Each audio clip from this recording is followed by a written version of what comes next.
بسم اللہ الرحمن الرحیم۔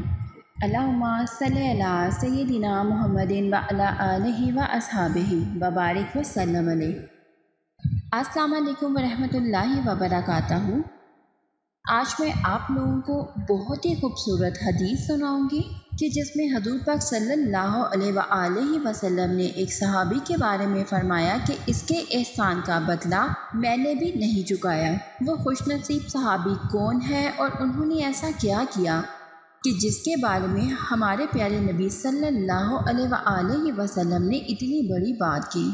وہ صحابی جس کا احسان کا بدلہ نبی کریم صلی اللہ علیہ وآلہ وسلم نے نہیں چکایا۔ نبی رحمت صلی اللہ علیہ وآلہ وسلم نے فرمایا، میں نے ہر شخص کے احسان کا بدلہ چکا دیا ہے سوائے ابو بکر کے۔ ابو بکر کے احسانات کا بدلہ روز قیامت اللہ ہی عطا کرے گا۔ مجھے کسی شخص کے مال و دولت نے اتنا فائدہ نہیں دیا جتنا ابو بکر کے مال نے فائدہ دیا ہے۔ اگر میں کسی کو اپنا خلیل بناتا تو ابو بکر کو بناتا۔ آگاہ رہو، تمہارا نبی اللہ کا خلیل ہے۔ جامع ترمذی حدیث نمبر 3661۔ سبحان اللہ۔ یہ ہے حضرت ابو بکر صدیق رضی اللہ تعالیٰ عنہ کی شان کہ جس کو اگر ہم بیان کرنے کی کوشش کریں تو چاہ کر بھی نہیں بیان کر سکتے، جن کے بارے میں ہمارے پیارے نبی صلی اللہ علیہ وآلہ وسلم نے اتنی بڑی بات کہی۔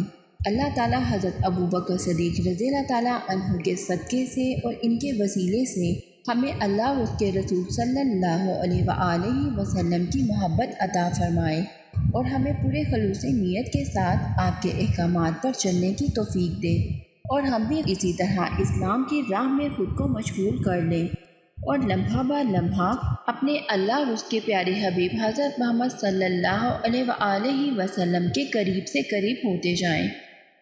آمین اللہم آمین۔ اگر ویڈیو اچھی لگے تو صدقہ جاریہ سمجھ کر اس کو آگے ضرور شیئر کریے گا، اور آپ لوگوں سے التجا ہے کہ جب بھی دعا کریں تو اپنی دعاؤں میں ہم لوگوں کو بھی یاد رکھیے گا، کیا پتہ کس کی دعا کس کے حق میں قبول ہو جائے۔ اپنا خیال رکھیے گا۔ اللہ حافظ۔